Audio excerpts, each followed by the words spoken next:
क्यों हमें इस कुंभ में जाना चाहिए और क्यों हमें इसका स्नान करना चाहिए, क्या है इसके पीछे के राज, कौन कौन से प्लैनेट जो होते हैं वो एक साथ अलाइन हो जाने पर ऐसा पवित्र दिन बन जाता है, ऐसा कुंभ बन जाता है और या ऐसा महाकुंभ बन जाता है।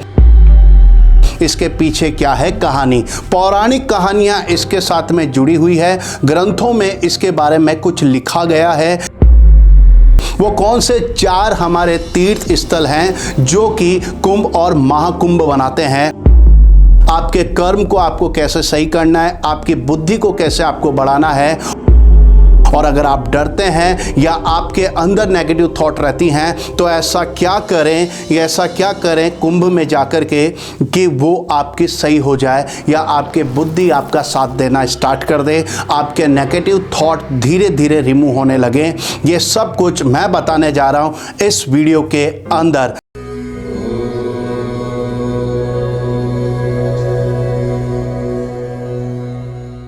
राधे राधे साथियों, मैं आपका फिर से स्वागत करता हूं मेरे YouTube channel Astro by doctor Mohit Yogi में। आज मैं आपको बताने जा रहा हूं कुंभ के बारे में। कुंभ का सीधा सा मतलब अगर हम यहां पर देखें तो इसे कलश बोला जाता है और ये कोई साधारण कलश नहीं है। आपको अच्छी तरह से याद है, पौराणिक कथा से अगर मैं इसको यहां पर जोड़ के चलता हूं तो मैं बताने जा रहा हूं जब समुद्र का मंथन जब किया था, असुर और देवता ने मिलकर के जब समुद्र का मंथन किया तो यहां से अमृत कलश निकला। इसी अमृत कलश को पाने के लिए असुर ने देवताओं के साथ में झगड़ा या लड़ाई झगड़ा किया।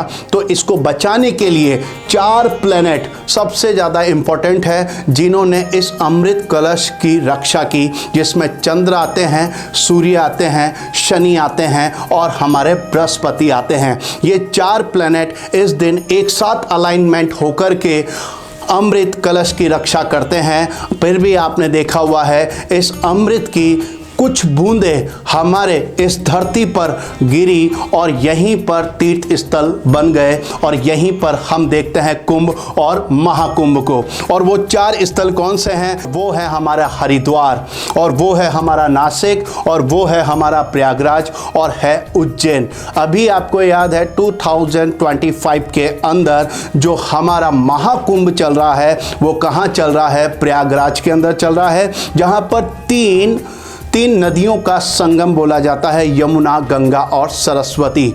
और आपको अच्छी तरह से याद है ये महाकुंभ क्यों बना, क्योंकि आपको अच्छी तरह से याद है कि जब गुरु, अगर मैं आपको यहां पर बताने की कोशिश करता हूं एक राशि चार्ट के थ्रू मैं बताने की कोशिश करता हूं कि जब भी गुरु अगर वृषभ राशि के अंदर आता है, यानी कि शुक्र की राशि में आता है, और सूर्यदेव अपने पुत्र की राशि के अंदर जब आते हैं तो बन जाता है कुंभ।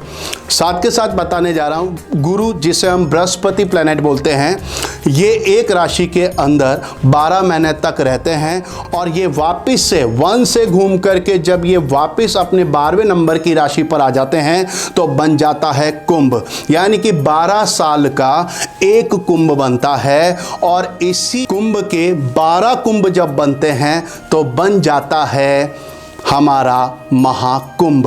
यानी कि 12 × 12 अगर हम करते हैं तो हमारे पास में योग निकल के आता है 144। और आपने देखा हुआ है इस साल का ये महाकुंभ जो है वो 144 साल बाद आया है, जो हमारे लिए सबसे अच्छी बात है। और इस कुंभ के अंदर हर एक व्यक्ति को जाना चाहिए और हर एक व्यक्ति को इस कुंभ में प्रयागराज में जाकर के डुबकी लगानी चाहिए। ऐसा क्यों? तो इसको अब मैं जोड़ने जा रहा हूं प्लैनेट से, एस्ट्रोलॉजी से।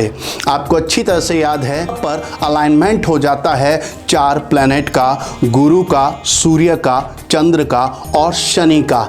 आपको अच्छी तरह से याद है यही वो 4 प्लैनेट हैं जो हमारे मन, जिसको हम बोलते हैं चंद्र, हमारी आत्मा यानी कि सूर्य, हमारा कर्म यानी कि शनि और हमारा ज्ञान यानी कि हमारा हमारा गुरु इसको अलाइन करते हैं। और जब ये चारों ग्रह या चारों प्लैनेट हमारे अलाइन हो जाते हैं तो हमारे बॉडी के अंदर एक असीम सी पावर आ जाती है, पॉजिटिव थॉटनेस आने लगती है, हमारा मन शांत होने लगता है, जो कि डिस्टर्ब होता है वो कहीं ना कहीं सही होने लगता है। साथ के साथ में आपने हमेशा देखा हुआ है कि अगर हमारा खराब होता है तो मन के हारे हार और मन के जीते जीत, ये कॉन्सेप्ट आपको कौन देता है? हमारा चंद्र देता है। तो पानी में जैसे ही आप जाते हैं, यानी कि प्रयागराज में जो गंगा है, यमुना है, सरस्वती है, जब इनमें आप डुबकी लगाते हैं तो आपका मन शांत हो जाता है, न्यू थॉट प्रोसेस आपके अंदर क्रिएट होने लगते हैं और आपको ये लाइफ में आगे बढ़ाता है।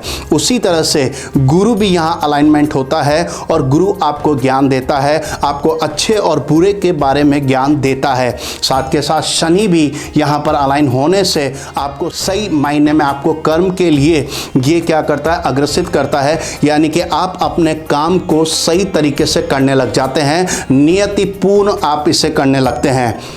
साथ के साथ मैं बताने जा रहा हूँ, सूर्य होती है आपकी आत्मा। जब ये चारों एक साथ मिलते हैं तो एक संगम बन जाता है और उसी संगम को बोला जाता है कुंभ। अगर ये वीडियो आपको अच्छी लगी हो तो इसे लाइक करें, शेयर करें और सब्सक्राइब करें। राधे राधे।